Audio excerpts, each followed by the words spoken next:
right, ladies and gentlemen, we are now live with the most high-octane panel. I know a lot of people out there, they don't want to hear it, but the traders are here to yap about the markets. No, everything doesn't just go up. Sometimes it does go down too. I have the pleasure of speaking to some of the best crypto traders on the planet, the most high-octane people. We have Bits of Wealth. He's a bit of a bear, but he's also a friendly bear. In my opinion, he's someone that we all need to hear. And a lot of the time, more often than not, he's actually correct versus a lot of us YouTube LARPs. We have Gorilla here, the NFT god, the master. Right now, Web3 gaming is having a bit of a resurgence. Gorilla actually recently covered it on his recent market update. So feel free to go ahead, check that out. Whenever I want to know about NFTs, I go to Gorilla because really, who else is in the NFT space that's as knowledgeable as Gorilla? Probably no one. We have Coach K here as well, one of the OGs of crypto, slamming it with his trading bot. Talks a lot about the world of crypto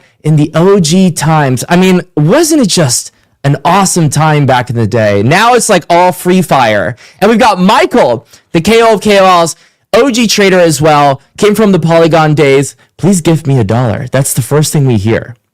Jesus Christ. Anyway, let's get into it. That is market sentiment, boys. Market sentiment. I've got some things on the panel, but I kind of let's go around the room. Are we bearish or bullish right now? If I had to give my perspective here of the markets, I'm not feeling good. I mean, I hate to be that guy. I'm a moon boy on YouTube, but like, it's not cooking right now. The volume is not voluming. Everybody else, let's go around the table. Let's start with Coach K. Yeah, I mean, let's be honest here. This cycle wasn't a cycle at all. Like, we really didn't get an alt season. We didn't really get Bitcoin was the cycle pretty much. The OGs, the maxis, the guys that I used to kind of make fun of. Now I started joining them. You know, it's weird how when you first get into crypto, the real world super OGs, the 2010, 2011 guys, they're like the super maxis. And then you come in, you're like, you go through that first ICO boom and the IDO boom. You lose your virginity in crypto. And then you come to this cycle and you're like, okay, I knew this cycle I wasn't going to put too much invested into new projects because we just have too much already. And then memes went crazy. We just didn't have anything like of substance this cycle. Nothing really came out and was like, wow, this is fucking incredible. And I think we have a little bit of attrition from a lot of the OGs. A lot of people just don't have money, man. It's been hard in the world, fucking thanks to Biden and all the shit they did. And I think it's a short-term pain, long-term gain type of deal. We might have a summer bull market, which no one would expect. I'm starting to look at data points and thinking that could potentially happen if we get a May or June rate cut and all the stuff that Trump's doing to make things cheaper and then potentially giving a Dodge paycheck to all these lower tax bracket guys. Do you think they're actually doing that? They're going to give us money? I don't know. I think if you want to stimulate economy and tell everyone they're going to be rich and they're not going to know what to do with how much money they have, and I believe Trump is doing everything that he says he's doing. So I don't know if it will work, but I do believe that this is the right way. It's just when you shake the whole system up and you shake the tree, bananas are going to fall down, right? And that's what he's doing. He's basically getting rid of all the low hanging fruit. And you know, we got to like figure out how to make people have money so they can actually even invest or make money anymore, because most people are fucking struggling to pay their bills now because of inflation. So I think if everything goes right, oil will come down, eggs will keep coming down, food will become less and less expensive. More people will have more money. They'll cut the rates. It'll be less expensive for them to have mortgages and car loans and stuff like that. More money in their pockets. Then you give a stimulus check from Dodge, which has been basically stealing your money. Here's a bunch of money back to all the lower bracket tax piece. Like the people that don't make as much money, I think they should give it to those guys. So they go and spend fucking a shit ton of money. Wall Street bets, baby. Yeah. So go like fucking hardcore like that. Will it happen? I don't know. I just think that, you know, everything this cycle that everyone thought they knew, they don't know shit. No one knew shit. You thought you knew it was going to happen. You got fucked unless you held Bitcoin. That's pretty much the only thing that would have done well, except Solana and like a few other plays. But really, this wasn't a cycle. We didn't have euphoria. We never got retail back. So the only way for us to get that point again, in my perspective, would be for all of the things that Trump is doing and the things I just said to come together and eventually stimulate the economy, which will then cause a fucking huge bull market. And I think it'll be outside of our normal 4-year cycle. We only have 1 million Bitcoin left to mine, right? And in reality, like if you look at that, I don't think personally that the 4-year cycle will matter as much as we get further and further down the line. And so we're going to start getting a more maturity, and you're seeing that because no one's investing in scams and bullshit anymore. People don't want to invest in the next fucking SocialFi bullshit. I think a lot of people in crypto are fucking fed up because they're not really needing a token. If you guys, like, let's be honest here, and this is why we're at where we're at. If you ask yourself, why did I invest in this project? And you don't even know the fucking answer because you don't really believe in what the hell it is. It was just to make money, which is what most people did. That's why we're at where we're at, because everyone's trying to make money and they're promoting shit. And there's no real projects out there doing something that's going to make us all go, wow, we're fucking in this great space, right? And that's what's killing our industry.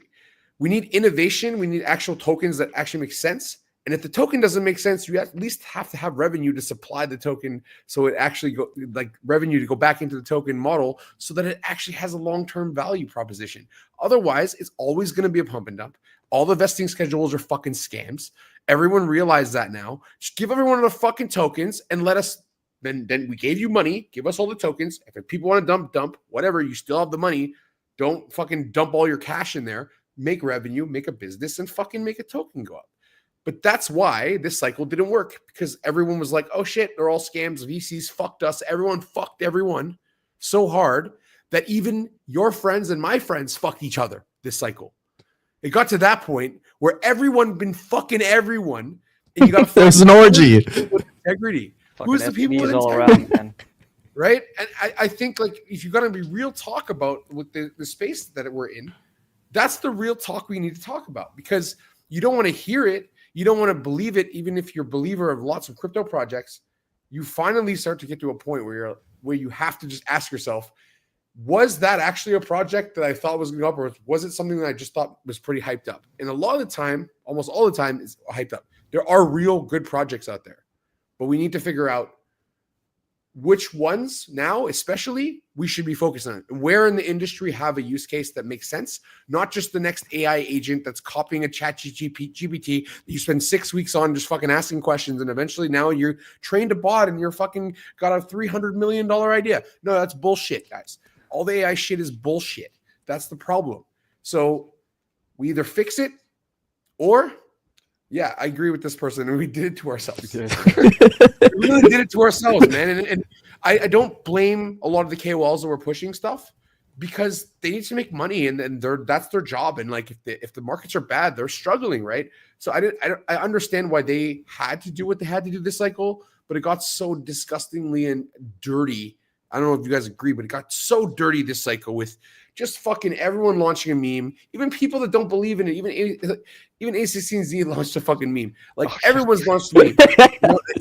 And the world was, at that same time before Trump was here, a fucking meme. Our whole life was a meme. Still a meme. Right? So that's why that took off. We need the pain so we can have gain again. And I think that's really what where we're at. And, Trump told us, short-term pain, long-term gain. Elon told us, short-term pain, long-term gain. So what? If that takes a year for us to fucking struggle, another year, fuck it, motherfuckers. I've been in crypto for 12 fucking years. I have gone through every shitty situation you can think of. It will never go away. The real projects that you're aligned with will never go away. You only need one good project you invested in to supply yourself for all the shitty ones that you did.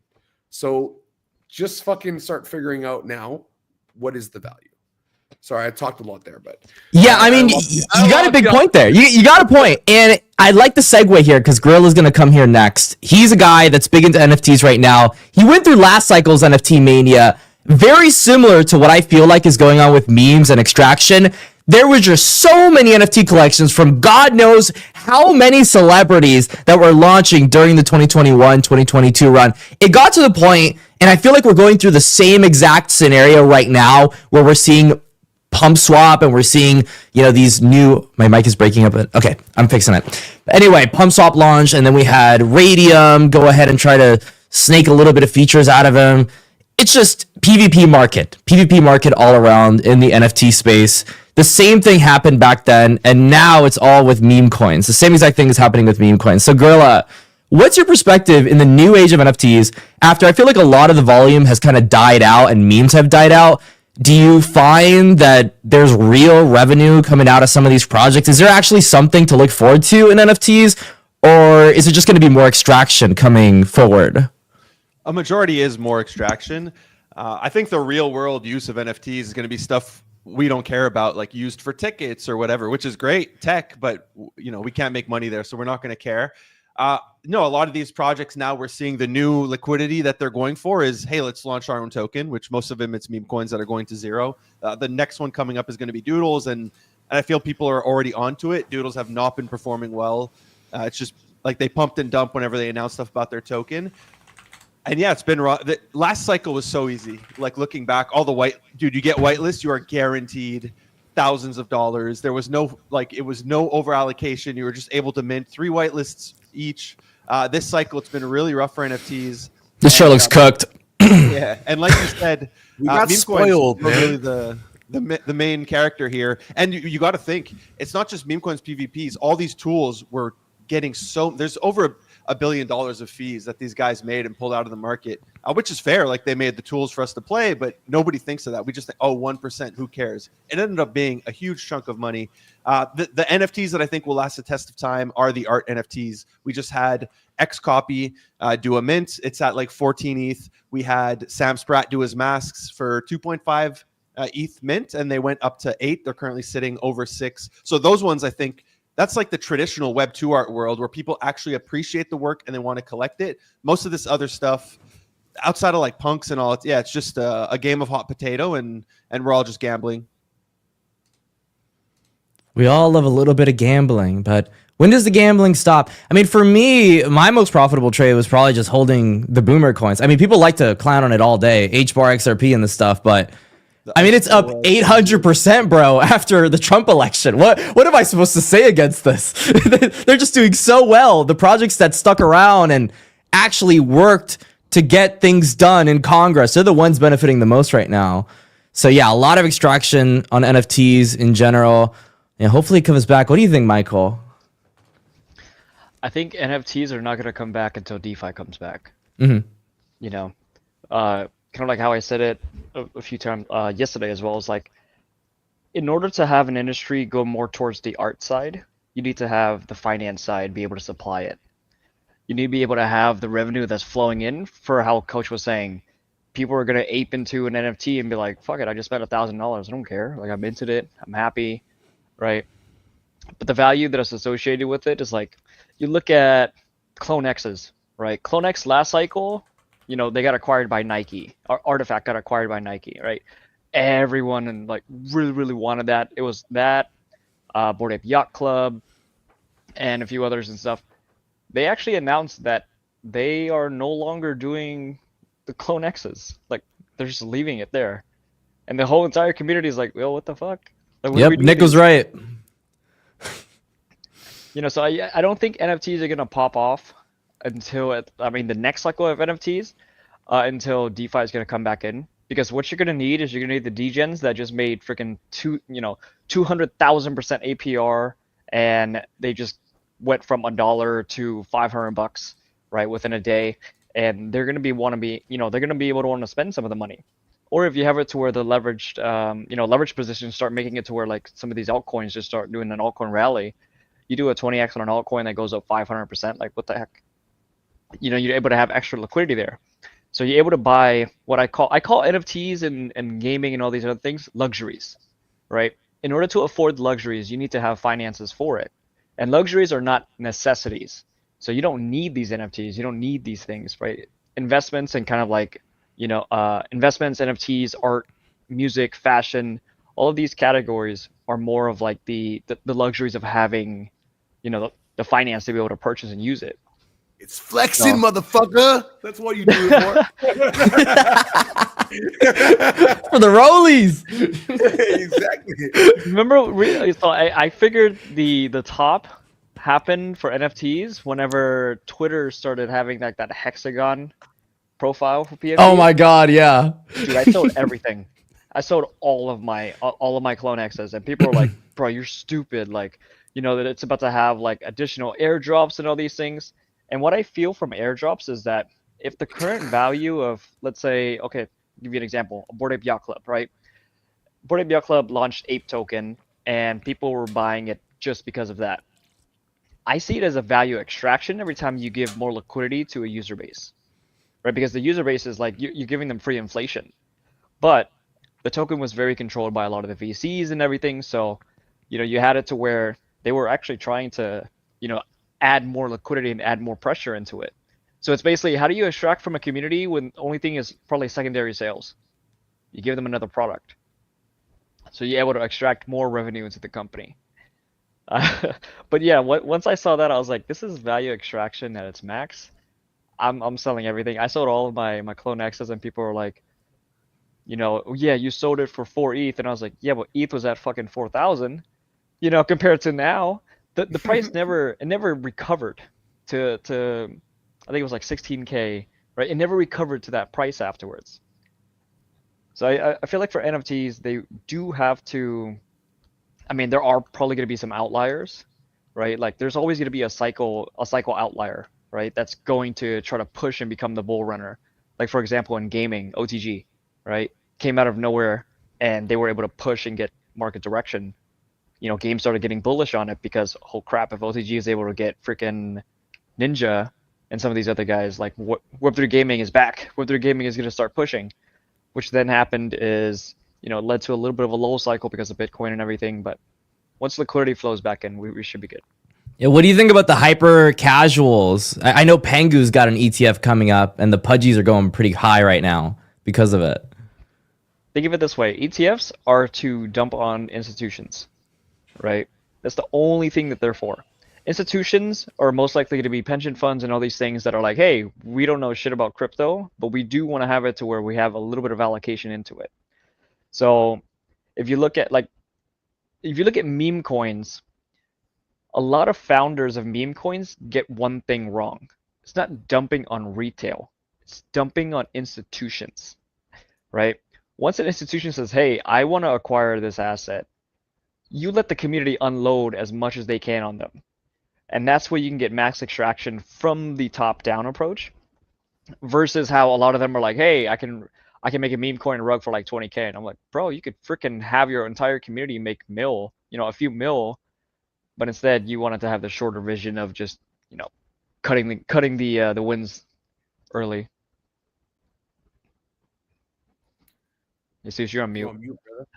What do we think, Mr. Bear?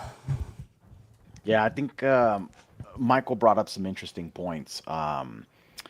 But it's all just liquidity cycles. And one example that comes to mind for me is it's kind of like the OG days, like on the Binance Smart Chain, when we had like reflection tokens, or you had people staking, and then they were just giving people more of the token itself. And all you're doing is you're creating exactly that. You're just creating sell pressure for your project, and it's this ongoing thing. And the funny part, though, is that like one of the things that I think is still, like, a lot of people are trying to force it as like a primary value for their project is these buyback and burn models where there's no like real utility, and the buyback and the burn ends up becoming the only value for that token, right? And so to Coach K's point earlier, I remember all of this back in the BSC days, and it's like we're trying to force it again still in some ways.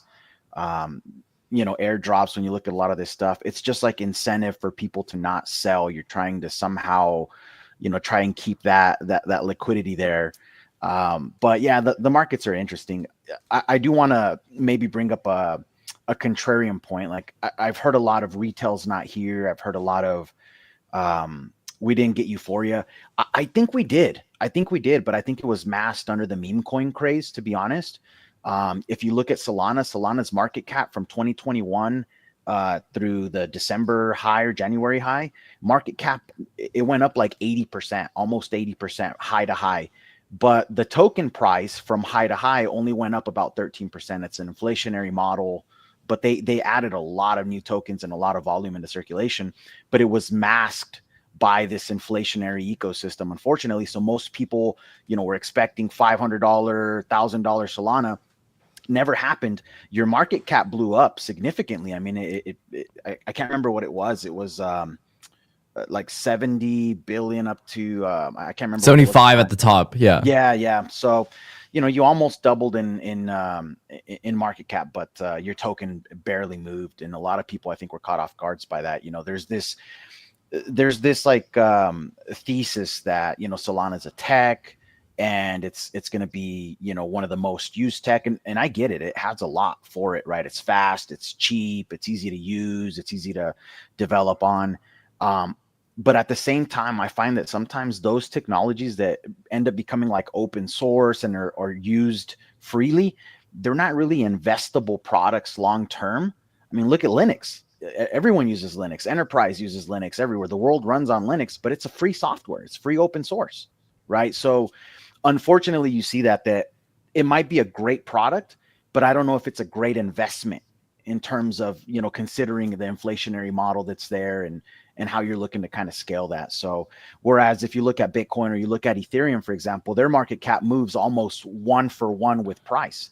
Your price doubles is because your market cap doubled. But there's a lot of new tokens that don't have that. And, it all kind of goes back to this. It's VC tokens where there's tons of unlocks. And, you've got all the KOLs that are receiving tokens from these ecosystems that are then shilling it to all their community.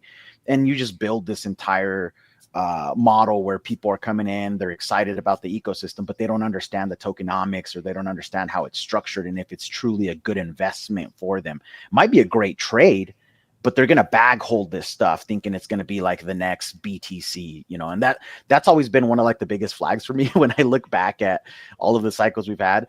All of the projects that come out and say, oh, this is the next Bitcoin, this is the next Ethereum, those are huge red flags for me. There are no next Bitcoin. There are no next Ethereum. Those are staples. They're not going anywhere.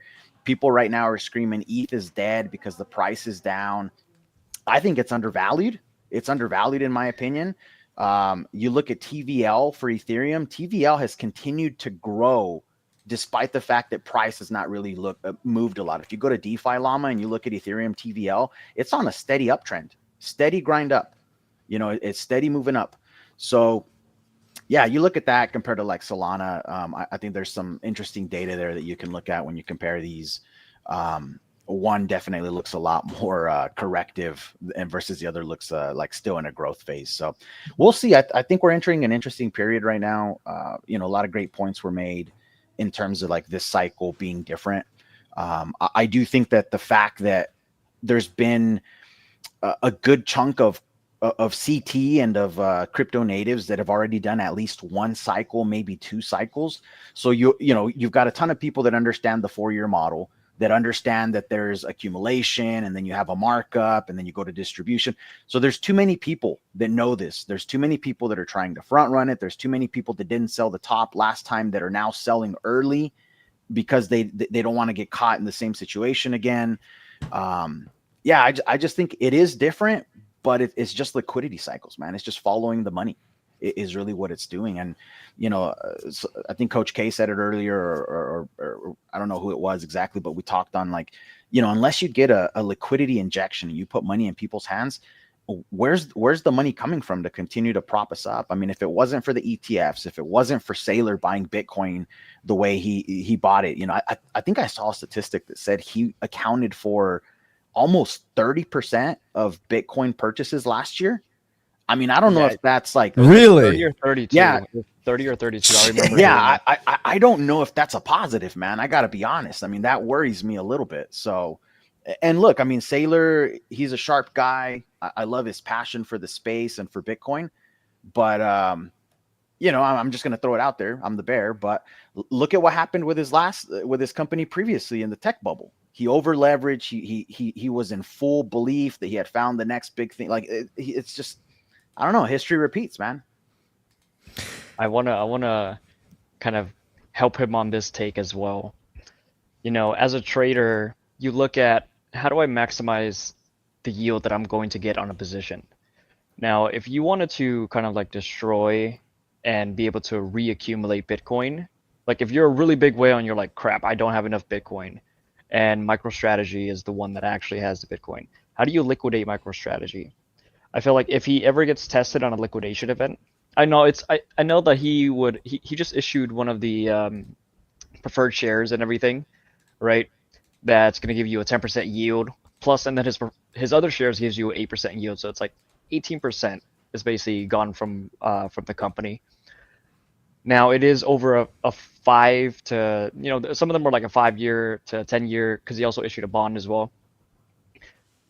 If I don't think that there's, I mean, if let's say for example, if there's like a liquidation event in terms of he has to repay some of these loans, or has to like basically has to do repayment, and there's a flash crash, right? So he's unable to actually pay them back. He would actually have to either raise pretty quickly, or if the markets are able to hold it down for a little bit, he would probably have to freaking sell Bitcoin. So you would be able to get that back at a cheaper rate. I think that if that happens, of course, like the OTC guys are going to be foaming at the mouth like, bro, I want that fucking deal, because they're going to make a shit ton of money. But at the same time as well, it's like, if you have it to where one actor, even if it's like governments as well, you have one actor that's able to control a larger portion of it, they basically can become the dominant force of that play.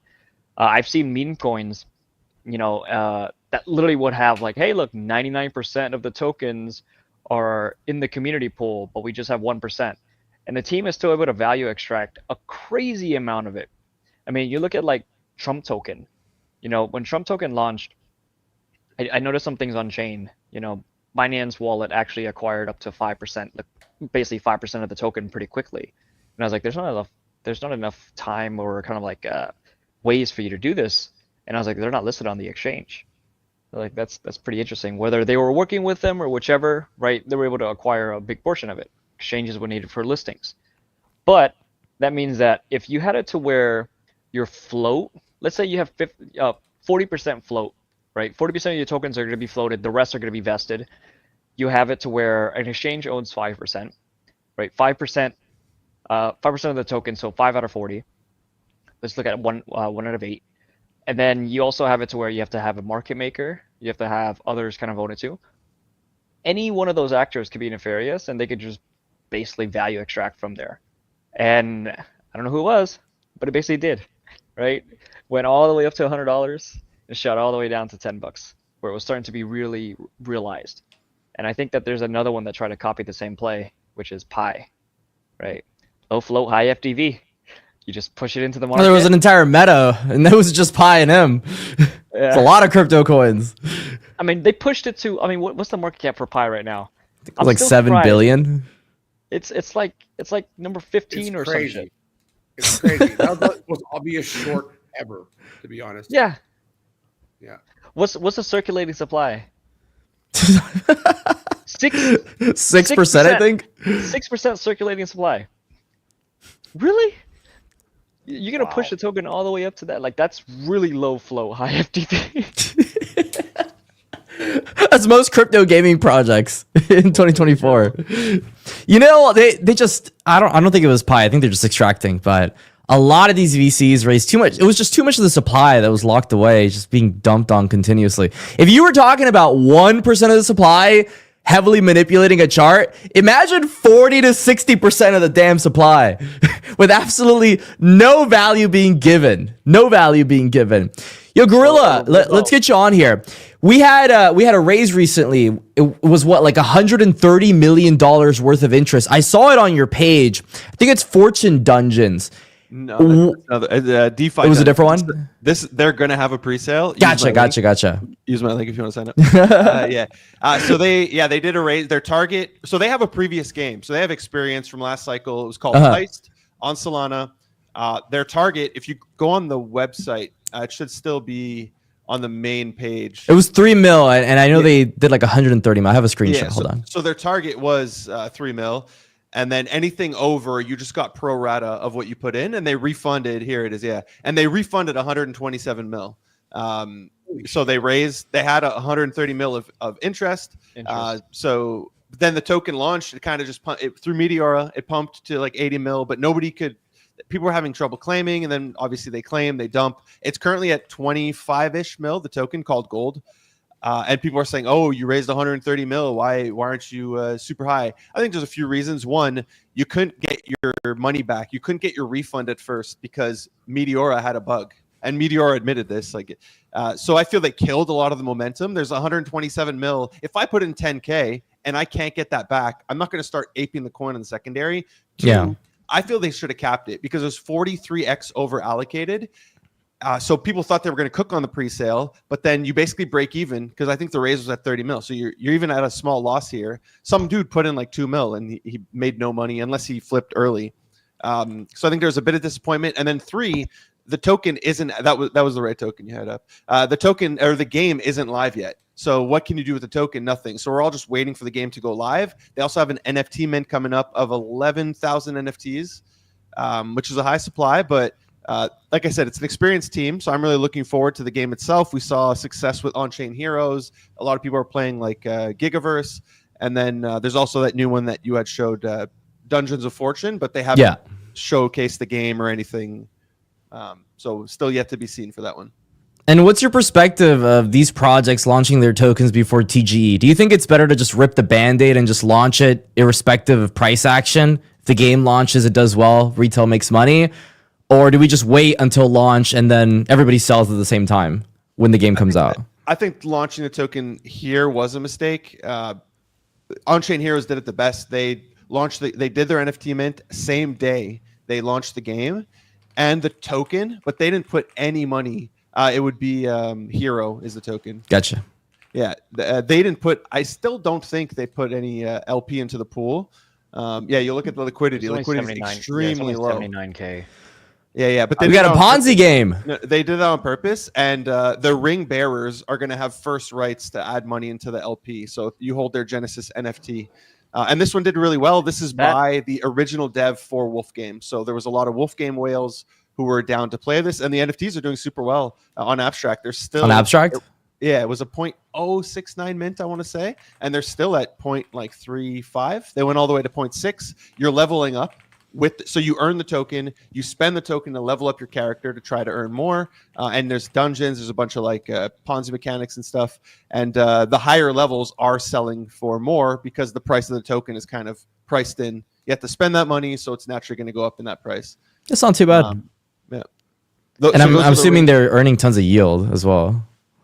Yeah, but like the liquidity is low. Most people are continuing to play the game, so most people. So these are the rings. Who did get an airdrop of the hero token. I'll send you a link on They're selling for 1 ETH Uneducated. in this market. So these are the Genesis rings. They went all the way to 4. This was a 0.2 ETH mint, and they went all the way to 4. And that's crazy. Yeah, Abstract lost a little bit of hype, so they started to crash, and then they went back to 1 ETH. They've been holding really well even after their airdrop, even in this market. And then they also gave you multiple whitelists. So they gave you technically 5. You got 1 for free, you got 2 guaranteed mints, and you got 2 first come first serve, which you were able to hit. And these went, like I said, all the way to 0.6. So you made like the rings absolutely printed. So I had 2 rings. Luckily, I sold one when it went near 4. I held the other one and I just cooked on it. So there is faith in humanity for on-chain games. Interesting. Yeah. I have a lot of friends playing this. They are like they are crazy in the green. Up high 5 figures, and they just don't care. And I think season 1 is about to end, and there's a prize pool that they distribute, and then the Ponzi keeps going. Wait, so you have it? So when you're playing the game, you receive the token as inflation, right? Like yes, a passive game. You don't have to do anything. Passive? Oh shit! Yeah. Like, you're gonna love me. You're gonna love me. You I'm about to send botnets on there. Not even you send but you need to own the assets. You need to own the assets. Exactly. Yeah, so here's the thing. I'm going to think of it as a DeFi yield, right? It is a DeFi yield. I buy an asset, that's basically an LP pool. So once the LP pool makes me money back, right, 100% ROI, I'm playing with house money. So the asset would then be able to... I mean, I did this with Axie, right? Once Axie was profitable and I started basically sort of breeding them, right? You can have it to where you keep the rare ones and you can sell at a higher market price. You can buy two of like the shitty ones and be able to basically place them together and then get a better quality one. But one of the things though in the liquidity pool, I mean, if the liquidity pool is at like 78K to if it's under 100K and stuff, you might want to start adding liquidity. Reason or tell them to add liquidity. Reason why is because you want to check out who's currently in that pool with liquidity.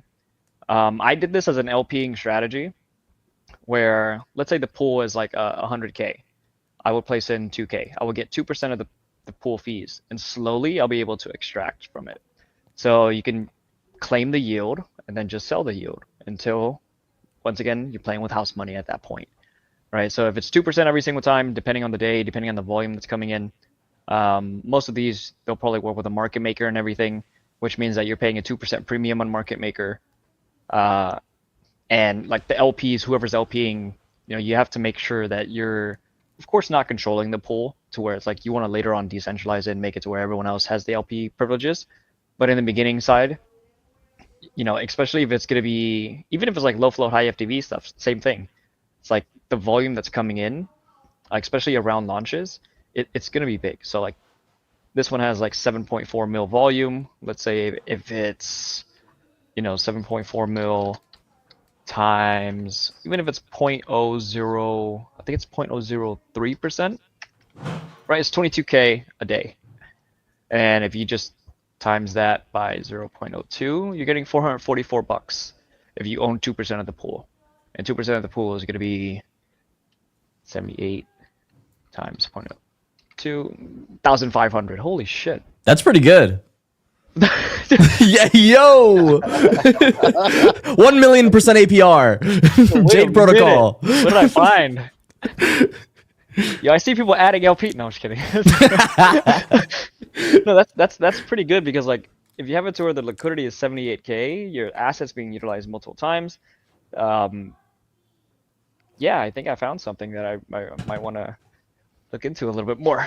What's interesting, Michael, is that I did notice this in the last like probably 2 years. A lot of the people that were doing like on-chain trading or even using exchanges to trade, a lot of them went into LP. They went into just providing liquidity and earning yield and just playing that and managing that the same way you would manage like a trade portfolio. And I almost think that they probably did better by doing that than they would have trying to trade. So it's interesting, man. And I think that's one other side of crypto that people are starting to kind of pile into as well, as understanding the liquidity side of it. So yeah, we'll see. I mean, I'm excited to see when DeFi is fully back, what that's going to look like. Soon. I have Soon team. I have a prediction that DeFi is coming back really, really soon. And here's Another why. DeFi summer? Yeah. That would be beautiful. Yeah, DeFi Summer V3.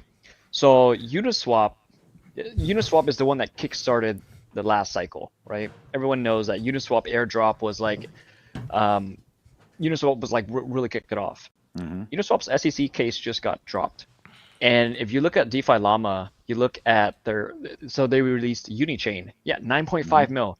Dude, there are some meme coins that have more LP than 9.5 mil for an entire chain. So what I'm thinking is that they didn't do the marketing for it, like as in like a really, really big push for it because it was uncertainty until it gets dropped. And since it did, they're going to start pushing in marketing. And they're going to start pushing to get incentives out and all these things because they're no longer in the gray. They're able to operate. And if you look at like MakerDAO and a few others as well, Aave has been working on institutional pools for the longest time.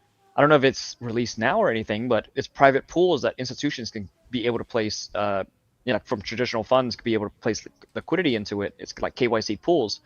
You look at like Maker's basically going to have it to where later on they are going to be like a really, really huge platform in order for them to switch out into DAI for arbitrage.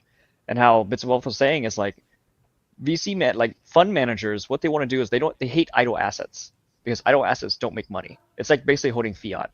So like while you have it to where, hey, look, I'm going to trade this from 9 to 5, but after 5 o'clock, I'm going to throw it into the pool, right? Yes, I may be paying a little bit of a fee, but gas fee is like $2 or something. But then at the end of the day, like whenever I do get back on, I at least got a little bit of yield from it. It's going to cover that inconsistency time frame. So it's always about maximizing the yield of your assets. But also they're not going to place it into a compounding pool because there's potentially going to be like smart contract risk and stuff. They trust Aave, they trust MakerDAO enough to be able to say, all right, we're able to trust these platforms. If there is risk, you know, we are the small whale in there. There's going to be institutional capital that have way much more liquidity placed into them. So I do feel like DeFi is going to kick off.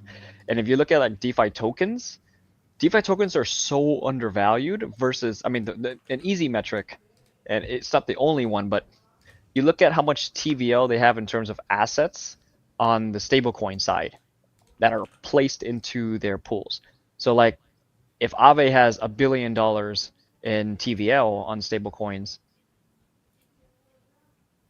where is it? I don't think I can see it here. Oh, it probably doesn't say, but like you can kind of like find the TVL portions later on, but basically if it has like $1 billion in TVL and their chain is valued at 200 mil or something, that's super undervalued. That's under by a factor of 5 because the assets that are on there should at least equate. Yeah, they're killing it right now too.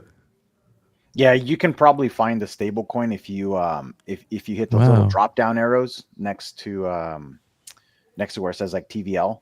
Hit that little arrow and expand that 17 more to the left. On the information. On the I'm a little mentally ill. Information, treasury, yields, up. With these arrows? Yeah, up above it. We're on the 17.3. Yep, there you go. Go up a little bit. No, it's not. It's just chains. It's just chains. It says info, TVL, treasury, yields, fees, and revenue. Oh yeah, check fees and revenue. Click on the fees and revenue tab. I know it's in here somewhere because I've looked at it before. It's just. Oh, they're making big dough. Look at this. $1 million in fees in a day? Yeah, so like you see that's revenue. But revenue's not much. Revenue, 300K a day. I mean, 300K a day is still a lot. 30K. Oh, they made 300K here. Damn. Yeah. So let's say that the small portion is they made revenue. The thing about crypto companies is that some of them don't make freaking revenue. They don't make any money at all. And it's like, we're valued at $1 billion. Yeah, this is huge. Because almost probably 99.9% of crypto companies don't have revenue that justify their valuations either. And if they do, they're probably losing money on that. Oh yeah. Yeah, it's like look, they made 100 at one point. They made like 100K a day. So let's say 100K, right? 100K times 365. That's a 36.5 mil already just on the revenue side. Now you're not worrying about TVL. That's actually trusted assets that are onto the platform. You're not looking at other products as well that are going to be placed into there. You're not looking at the partnerships, the yield that's going to be coming. So it's fees, TVLs, and revenue. The fees are a separate thing. And then you probably factor in, can this company, does this company have a burn rate that is more than they can survive? No, because they're making sufficient enough cash. Another thing you can probably look at is probably their treasury, right? It's most likely in a Gnosis. I think it's going to be on Arkham. They have 200 mil in their treasury. There you go. 200 mil in treasury. Right, so you're looking at it in terms of these are now your financial numbers. I'm guessing it's backed by the coin, though. It's got to be backed by the coin. It better not be like an FTX thing. Yeah, because it's going down. Well, they do have their own stablecoin as well, GHO, right? So I don't know if that's if any of this is in that itself also. But are we farming this stablecoin? Is this the move now? Everybody seems to be talking about LPs right now. Farming a stablecoin doesn't move, bro. It doesn't go up or down. not sustained. It'll have 20% APR. Oh my god! I haven't heard that before. You know what though? But I do think this. Like, so Michael's talking about DeFi Summer. Coach K was talking about basically like just the hopium and the meme craze and all of that. To me though, like there's a picture that's being painted here, which is crypto and probably the larger financial markets, to be honest. I mean, I don't think it's crypto exclusive, but we're potentially seeing some type of corrective reset. And what usually happens with those is it drives people from mania back to like value investing is what happens every time, right? Like people get so washed out from like just taking losses that they say, okay, I'm going to salvage whatever little bit of value I have. I'm going to sell the stuff that's just garbage and I'm going to put it into valuable projects, right? And I think that's what's going to happen here in DeFi. I mean, I don't know of many other sectors that can be cash positive, can be revenue generating from on-chain sustainable activities that's not like tied into Ponzi-nomics in one way or another. Like it's DeFi. As long as there's people swapping, transferring, bridging, doing all, it's gonna collect fees, right? You have the arbitrage like from the LP pools as well. So there's so much, man. And then with Uniswap, just I think they just started pushing the V4 for the protocol as well. So there's like a ton of new features that are coming out with Uniswap V4, especially if you're in DeFi. Yeah, the hooks and there's a lot of stuff that's coming there. There is faith. There is faith for the DeFi bros. Lots of faith. And there's faith for maybe the Bitcoin maxis as well. Michael, the open interest seems to be really fucking high, but it's kind of going down, isn't it? Well, Interesting. The open interest 23 billion. Fuck. It's huge, so it's a deleveraging, right? Yeah. It's literally being delevered, because like the all-time high for the basically like the all-time high for open interest was when we were at like 100K levels, right? Yeah. We've never had that much open interest in the entire market. Oh, I don't think it's showing on the screen. I think it's showing. There's faith. Don't worry. Yeah, Keep going. The open interest was at its peak. Last cycle at its peak, I think it was like when Bitcoin was around. Actually, I have to say it was like 20. It was like 23 billion is where we're. No, 23 billion is where we're currently at. The peak was at 33 billion. Yeah. And last cycle, last peak, we were at like 10 billion. So it's like a 3 times multiplier in terms of how many people just went on the exchanges and says, hey, look, we're just going to leverage, right? Open interest went nuts. And what happens is that if you have so much open interest on there, and then you also look at the Bitcoin supply on exchanges is literally at the all-time low right now. And you're also looking at Ethereum on exchanges all-time low, right? You look at the Bitcoin old whale wallets versus new whale wallets. There's an all-time high for new whale wallets. That means that new whales are accumulating all of the Bitcoin that is being placed in there. So this is new cycle people that are coming in, right? And the old cycle people are most likely exiting out of it. You look at like miners. Miners are still, like the hash rate is still going up. It's still increasing while the price hasn't moved at all for them. So they're starting to go into an area of, potentially having it to where it's going to be, not as profitable. They'll probably have to get pretty competitive with it, right? And so what's happening? You have very low supply. I think it's like 2 million Bitcoins are on all exchanges across the entire world. Now, if you have that in terms of the spot market isn't being utilized as much versus the futures market. And the futures market is settled in USDT or some of them USDC, right? Mm-hmm. So settled in the stablecoin side. It's going to lead to either there's a beta play. The beta play would basically, I don't want to, there's probably going to be someone that has enough liquidity to be able to do this. You basically buy up the spot market because you know that there's no walls on there, and you actually long before you do that. And what happens is you kill all of the shorts from open interest. So you're able to accumulate all of the open interest on shorts. And then afterwards, you could resell back into that position. So we're getting Darth Mauled over and over. It would be, because think about it this way. There's not enough on spot exchanges to be able to set proper buy and sell walls without it pushing to a premium. And right now, it is really low, right? So the lower the opportunity for that, the cheaper it is going to be to actually plan this attack for a mass liquidation. I mean, there's 23 billion, and that's still higher, almost by a factor of 2 from last cycle. So if a big institution wants to come in and liquidate the markets, all they got to do is just buy up the spot market while they're longing, and it would kill all of the shorts that are on there. And if you look at the long to short ratio, it's about 50-50 right now. I think longs are winning by like 1% or so. So it's still a very undecided market, but that's basically $10 billion or $11 billion that you can wipe from the market in terms of killing shorts.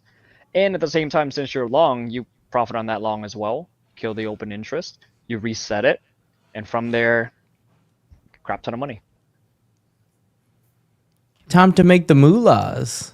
Grifting people this cycle. That's the big story. A lot of futures, though. A shitload of leverage. I mean, how do these people keep printing money? The printer hasn't been on in years. Somehow the money just keeps coming.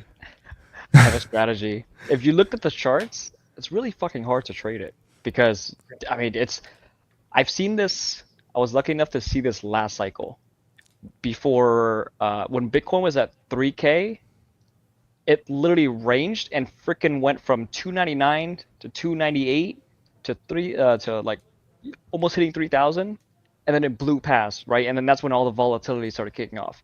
But for literally 2 to 3 weeks, it was just nonstop. Like, bro, the price is not moving at all. Or if it did, what happens is it would liquidate and wreck all of the ones that are high leveraged, right? Before it starts to push up. But I mean, we kind of saw that last year, even in hell. Michael, right? But this one is like, it's like you can tell is like blatant like 2% dip, and then all of a sudden it's like, all right, keep on dipping, keep on dipping, keep on dipping, and then it would just raise back up to the medium, of course. This is a 6-day difference. This is like a 50% move or something. Almost. Cheap back then. Jesus Christ. It was cheap back then, but you think about it this way: if you had a 50x long, right, you're screwed when it moves up. Moves up just a little bit. Yeah, no, you were cooked back then. At least now we can just lose billions of dollars instead of $20. And talking about making or losing money, let me go through the news really quick because I haven't yapped about it yet. So here's everything that I found that's trending right now. We have crypto czar David Sachs holding talks with top UAE officials to discuss crypto. So they aping into crypto. They're also aping into gaming, which Coach K, Gorilla also know about very much. I'm obsessed with gaming. I have a chronic addiction to gaming.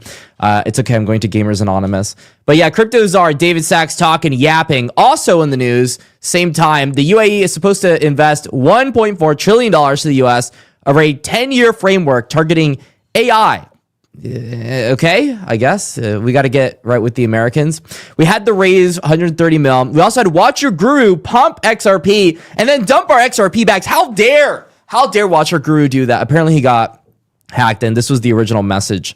So apparently if you type in just in on his page, it'll repost it to all his different pages. Swift was supposed to do an agreement with the XRP, blah, blah, blah, blah, blah. It was yapping, fake news. Everybody was pissed off. We also had Tornado Cash get removed from the sanction list, even though their founder he was convicted. Did he go to prison? I think he went to prison.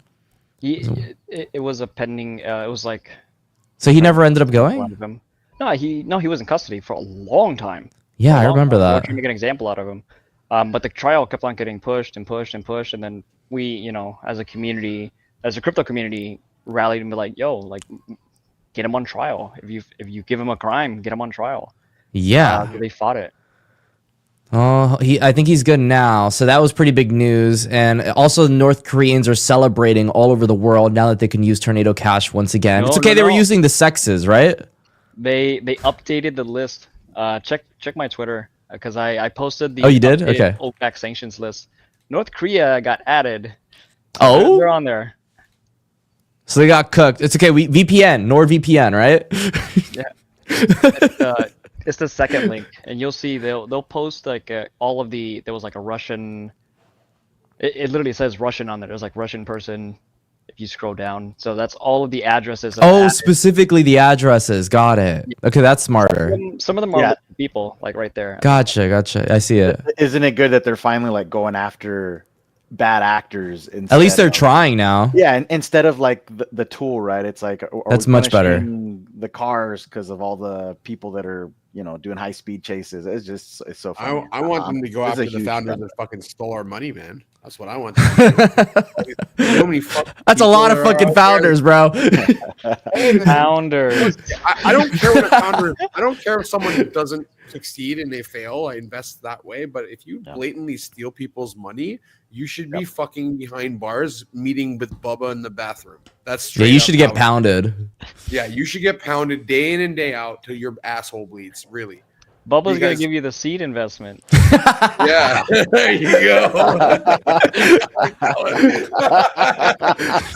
No, but really, man, like, Done. you know how many people just get away with so much fucked up shit in our industry, and nothing ever happens. Like Yeah. even Richard Hart got off, man. Fuck yeah, you guys just don't. He How fucking did pumped he into get off? P-Dye. Like, no one's looking into that. How did he get off, man? Like, I don't know, man. It's fucking crazy. It's literally crazy. It's literally the biggest fucking scam ever.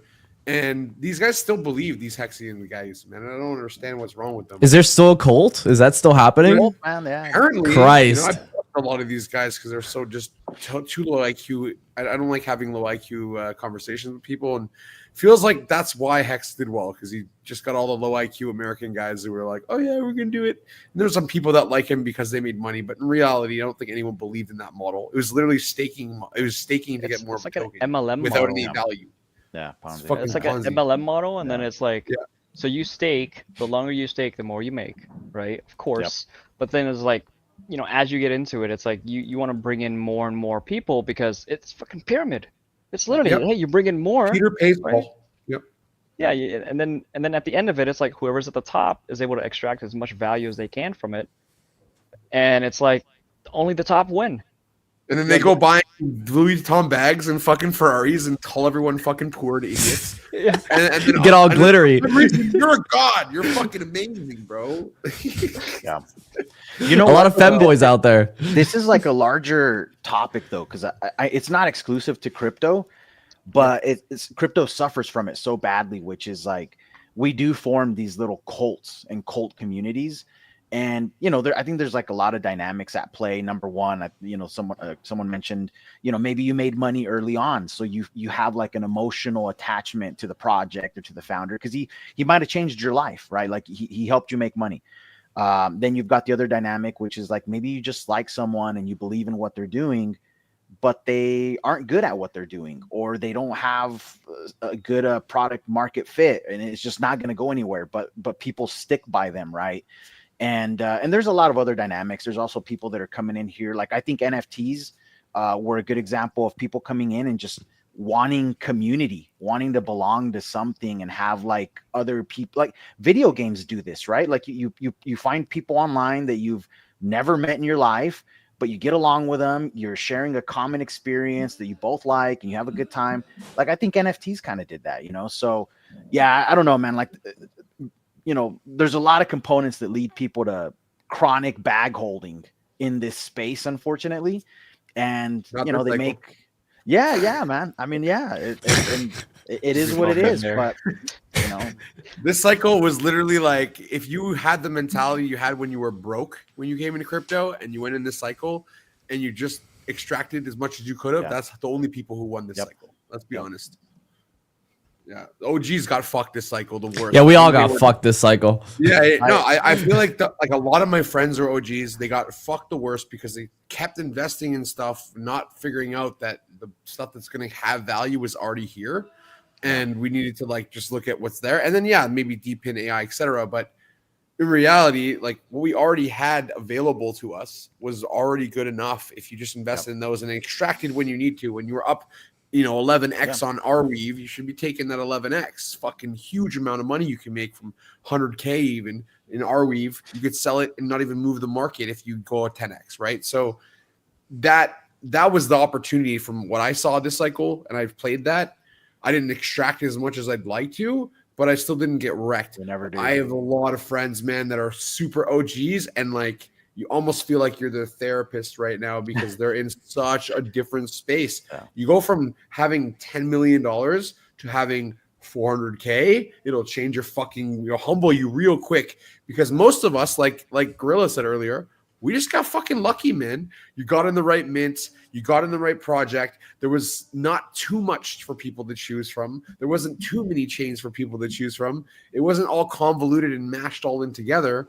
So yeah, I think that's where our market got fucked up is it was so easy that we all thought we were smarter than we were. And then, the people that actually really were lucky, they were like a lottery winner. When people win the lottery, they usually have money for a year or 2 or 3 years and then they go broke again. Yeah. Because remember, it's all a mindset if you're rich or poor. So that's something also really important with the crypto space is very, very toxic, right? We deal with a lot of toxic people, a lot of toxic behavior. And it's the problem is like these people they shouldn't be rich if they're toxic like that. They shouldn't have that opportunity because their mindset is poor. And so I think the ones who stay the tent and get through the test of time and go through the waves and are resilient and go through and lose a lot of money and make a lot of money, those are the people I align with the most. And the ones that have integrity. Because I've never been so shocked as in the last 2 years how little integrity certain people that I respected have. It just showed me how much money really ruled their life, and that it mattered more to them than actually the relationships that they have, which is crazy to me. Honestly, the relationships are literally everything that you can have because that will always bring you back up. But if you fuck people over, bro, good luck to you in life. You're going to never have a good chance to do it again. And if you do, you're probably going to do the same thing because, how you do anything is how you do everything. And so if you fucking cut corners and do shit like this your whole life, you're always going to come back to that bullshit. And so I've been really I learned a lot this cycle from how do I know what project to invest into? And the reality was it's probably such a small percentage that I actually truly believed in. And so that's why I didn't invest this cycle very often. And I think that was the right play. Do you think some of that helped you maybe double down on some things in your, quote unquote checklist before you make an investment that you're these were a 3 or a 4, but now I'm going to put them a 1 or a 2 or correct. Yeah, and I think this cycle, I also, realized a lot of us who did DeFi and did a lot of different projects have hundreds of fucking wallets. I realized at one point, because of all the chains and all the wallets, that I couldn't actually really track them properly. So I got through the point where I was like, okay, if I don't consolidate this and just take out the stuff that I have in my wallet that I don't really know what it does, I don't really care, and I'm not passionate about it, and just fucking get rid of all this shit out of my wallet and focus on the really good stuff. Yeah. And I think if you could focus on 20 to 30 really good quality projects that maybe they're not going to do fucking, meme coin mania, make you millionaire overnight, but that you're going to have that is mostly your portfolio, you're going to be okay even right now like I am, right? It's just everyone got so greedy. Everyone's like, I'm going to make fucking $1 million on the next Popcat or whatever, on Pepe or whatever it is. And you get lucky. You get lucky for a little bit of time, but usually those guys give most of it back because they make a little money, they don't sell a lot, they think they're millionaires and they're not, right? We've all been paper millionaires many times in our life before we were real millionaires. And there's just so much to learn every cycle. And I think those of us who stay in here and talk to each other and learn about what we didn't do right and what we could do better, or how we can be less greedy, how we can make better decisions trading. Those are the people that I can fuck with, because there's so many people in the space that just go in a rabbit hole and they disappear and they're not there. They're gone. And they just pop out when it's convenient. There's people that are in and out, man. And it's these people are the worst. Make a mill, leave. And I'm like, thanks. Yeah. And the people that are here the long term though, that's why we all know each other. It's very rare I go to a conference, I don't know anyone. And if I do, it's probably a scam conference, for real. Because it's so rare at this point. And I don't even go to a lot of conferences. We were talking about this, Jesus, right before we started, is we don't go to conferences when the bear market's here. Because, look at ETH Denver, where no one was even inside of the place because it happened. We went there. We saw it. Yeah. So if you got that, then it's but the OGs are never in the conference anyways, right? They're all outside and they're doing side events. And because they've been here and they align together and they have the integrity with each other. And they, all of us push people out of our industry because they don't have the access. We kind of say, go play with kids in the playground because you're not a big boy. You're not a big daddy.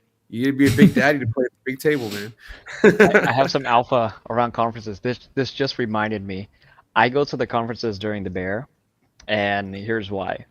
Like my mind always thinks of marketing, right? Like I don't know why. Like marketing is like my thing.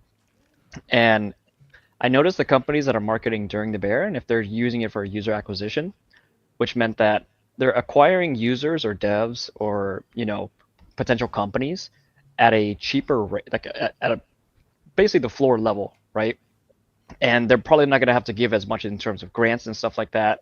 So they're most likely going to scale a lot higher in the cycle because they're onboarding the users whenever no competitor is willing to spend on them. That means that they're the only choice.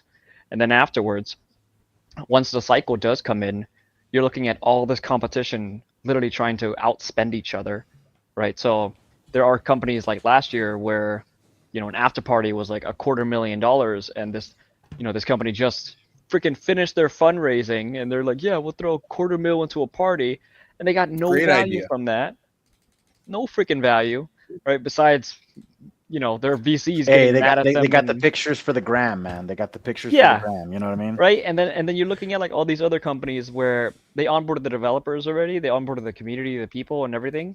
So like, they just say, hey, look, we're just gonna have a dinner, and that actually produced more value than Always. an after party. You can't fucking hear it at after party. What do you hear? It's like bomb, bomb, bomb. You're screaming at each other. That's why every conference you lose your voice. Like who goes to conference for 4 days or whatever and doesn't lose their voice? You lose your voice because you're screaming over fucking speaker systems. But when you go to a private sit-down dinner with 40 people that are actually people you want to be, No more sitting down clubbing, please, Michael. Please. No more clubbing. with. Oh, clubbing. No more. One club. No more. One He club. likes it. No, you gotta let the man. Michael you gotta has a let the man fucking cook. problem. You gotta let him cook. You gotta let him cook. He needs it. He's a dad too. I'm a dad. Sometimes you just need to fucking I just have to let it out, right? of love for yourself and a little bit of let loose time. Right? 4 You need people, that. 4 bottles. Balance, bro. Balance. You can't just fucking. You can't just. Be a There is no degenerate balance. all day. 4 people, 4 bottles. You're right, though. That's how you actually get work done. You need to have your groups. You need to get in the groups by working your ass off, getting into the networks. I was talking to my wife about this. I was like, nobody has an excuse in this world. It's, for example, when I was younger, the way to get a job at Target would be to know someone. If you need to network with someone, go to the damn Target, figure out who's working there in your school, and go talk to them. Figure it out. But we didn't know that back then, and that's kind of the big error that most people have and why most people get stuck in the rat race. They don't network. Talk to people. Figure it out. Get out of the rat race. Go to the cringe conferences until you don't have to. There's too many people that are too scared But to get people out that there are and show cringy themselves. sometimes too, bro. Like, there's a Let's lot all of be weird cringe. There's a lot of alpha there too, because like There is alpha, yeah. there's a lot of so like ETH Denver, for example, Akash, right? Just being there for his talk, like we know where he's gonna be scaling towards. I tell you, it's a freaking alpha. Okay, so the alpha basically is, how AI was a really big factor in this cycle. AI uses a lot of computing power, and computing, what do you need for that? Energy. There's energy shortages all across the world in terms of infrastructure grids and everything. You need to have a decentralized way for either compute or energy, and energy is most likely not going to be decentralized at all. Like there's no possible way to have a grid over an ocean and stuff. So decentralizing the compute might be actually better. Elon's XAI factory has already produced pollution problems for the city that it's in because of how much compute that it's trying to use for machine learning. And I was like, Greg, you're fucking like 5-head, bro. Like, I don't know. I didn't even think of this.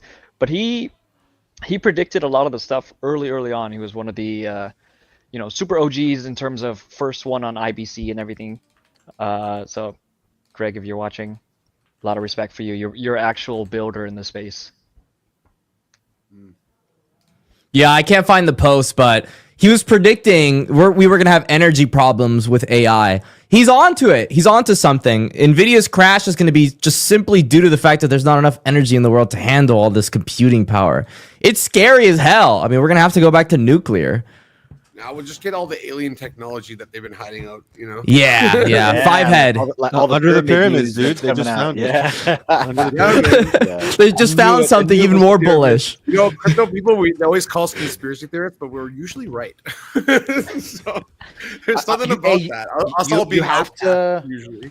Yeah, I think you have to be an outside the box thinker to really make it in crypto anyway. So I'm not surprised. Like you can't have herd mentality and make it long term, right? Absolutely. I just mean, find it the- so funny core that concept, I see a no? bear speaking.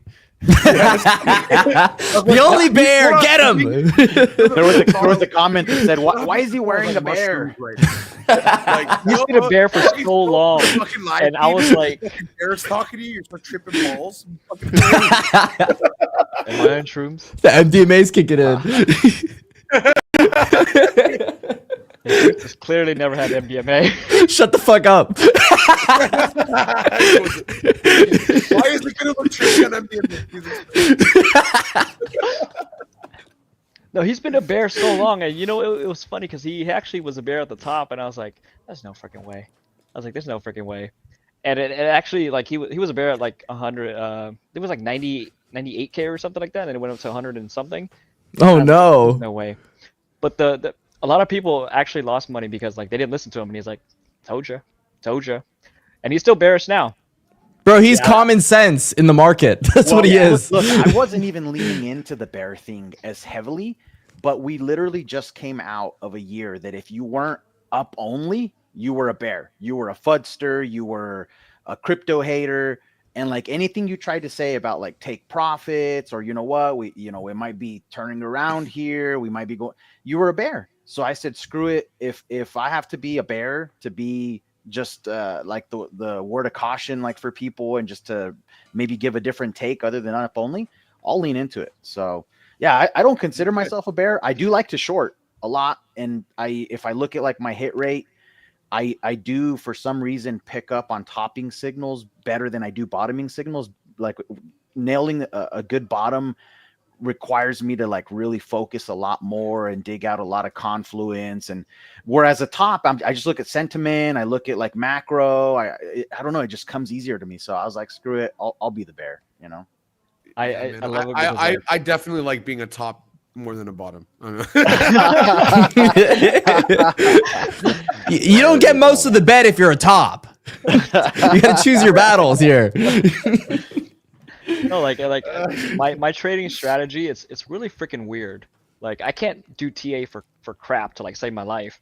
But the thing is, I call myself I'm a breakout trader. I'm a cheating breakout trader. Basically, as it's going down, what happens is that whenever there is quick little pullbacks to potentially this is the reversal. This is a reversal. This is a reversal. It usually jumps up like 1%. You know, really, really quickly, like 1% or probably like 0.5%. So if you're able to play the leverage, it's literally, I would see it bottoming along really quickly, and I'm in and out within like sometimes like 10 minutes. And then I'm like, that's it. I like doing it too. I'm done for the day. In and out. Takes I'm you in and 5 out, man. minutes. I'm a feeding breakout trader, all right?